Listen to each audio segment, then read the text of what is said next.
Это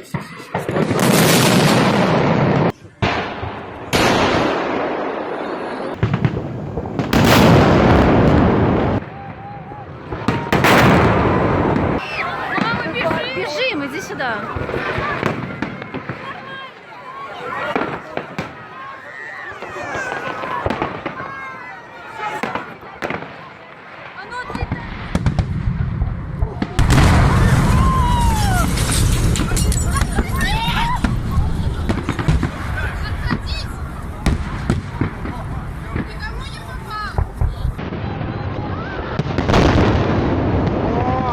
Что-то не то. Зажимайте кран. А чем это ударил? Скорую? Это сонную артерию перебило? Зажимайте, зажимайте. Скорую быстро. Скорую. Не смотри туда, не смотри. Вика, отходи на кровь. Стой, не беги, Вика, стой тут. Отходи, отходи. Что ты у них там рулишь?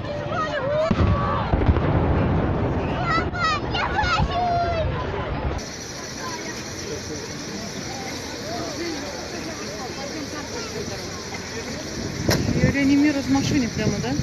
Ну, артерию пробило, ее там, если пальцем держат, ну, отпустят, то он мгновенно кровь теряет.